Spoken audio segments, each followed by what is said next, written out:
FSC first year new book chapter number 3 cell and subcellular organelles. तो सबसे पहले आज हम इंट्रो देखेंगे, उसके अलावा लाइफ की जो प्रॉपर्टीज़ हैं उन्हें देखेंगे। तो काफ़ी आसान और सिंपल से टॉपिक है, विद इन 3 मिनट्स हम इसे अच्छे से मेमोराइज करेंगे। सबसे पहले अगर हम सेल की डेफिनेशन की बात करें तो cell basic structural and functional unit of life है। मतलब स्ट्रक्चरली और फंक्शनली जो लाइफ की ज़िंदगी की बुनियादी इकाई है उसे हम सेल कहते हैं।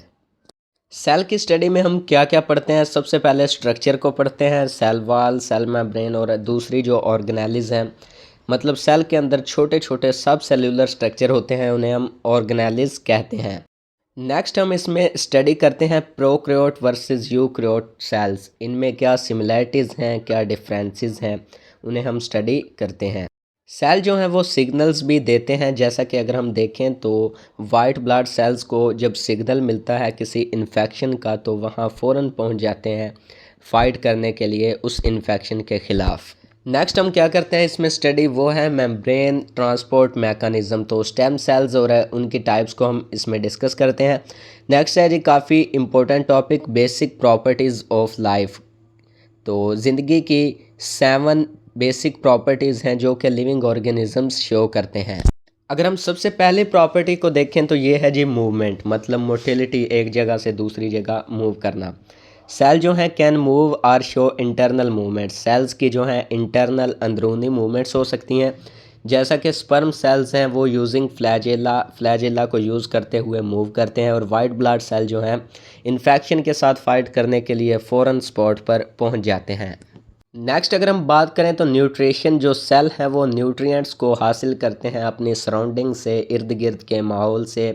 तो इसे किसके लिए इस्तेमाल करते हैं? एनर्जी प्रोडक्शन के लिए, स्ट्रक्चर्स को बिल्ड करने के लिए, इसके अलावा केमिकल रिएक्शन को चलाने के लिए इस एनर्जी की ज़रूरत होती है। नेक्स्ट अगर हम बात करें तो है रेस्पायरेशन। तो जो सेल हैं वो ग्लूकोज के मालिक्यूल्स को तोड़ते हैं, उससे जो है एनर्जी हासिल करते हैं। एनर्जी एटीपी की फॉर्म में, एडिनोसिन ट्राइफॉस्फेट की फॉर्म में जो है वो स्टोर होती है। इस एनर्जी को एनर्जी करेंसी ऑफ सेल कहा जाता है। नेक्स्ट अगर हम प्रॉपर्टी ऑफ लाइफ देखें तो ये है एक्सक्रीशन, मतलब जो लिविंग ऑर्गेनिजम्स हैं रिमूवल ऑफ वेस्ट प्रोडक्ट उनमें होता है। अपनी बॉडी से जो वेस्ट प्रोडक्ट होते हैं उन्हें वो बाहर जो है निकाल देते हैं। तो ये किसके ज़रिए होता है? डिफ्यूजन के ज़रिए।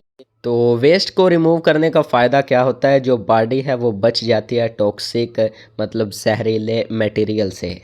नेक्स्ट अगर हम बात करें तो होम्योस्टेसिस इंटरनल बॉडी कंडीशंस को मेंटेन रखने को कहते हैं।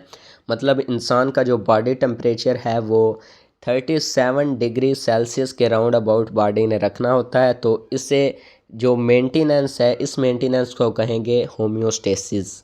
नेक्स्ट अगर हम बात करें तो लिविंग ऑर्गेनिज्म जो हैं वो ग्रोथ को शो करते हैं। सेल जो हैं वो न्यूट्रिएंट्स हासिल करते हैं और ग्रो करते हैं, उन्हें कन्वर्ट करते हैं सेल्यूलर मटेरियल में, मतलब उनसे नए सेल बनते हैं उन न्यूट्रिएंट्स से। नेक्स्ट अगर हम बात करें तो रिप्रोडक्शन शो करते हैं लिविंग ऑर्गेनिजम्स। तो वो सेल को रिप्रोड्यूस करते हैं 2 वेज़ में। सबसे पहले है माइटोसिस, इससे क्या होता है? आइडेंटिकल सेल्स बनते हैं। नेक्स्ट प्रोसेस है मियोसिस, इससे गेमेट्स बनते हैं, मतलब सेक्सुअल रिप्रोडक्शन, जिससे स्पर्म्स और एग सेल्स बनते हैं। माइटोसिस में क्या होता है? एक सेल 2 सेल में डिवाइड होता है। मियोसिस में क्या होता है? एक सेल 4 सेल्स में डिवाइड होता है, लेकिन नंबर ऑफ क्रोमोसोम्स उसमें हाफ रह जाते हैं। नेक्स्ट अगर हम एग्जामिनेशन पॉइंट ऑफ व्यू से देखें तो इम्पोर्टेंट डेफिनेशंस हैं। सबसे पहले सेल की, फिर एटीपी की, होम्योस्टेसिस, माइटोसिस और मियोसिस। तो इन्हें आपने अच्छे से प्रिपेयर कर लेना है। मिलते हैं नेक्स्ट वीडियो में। अल्लाह हाफिज़।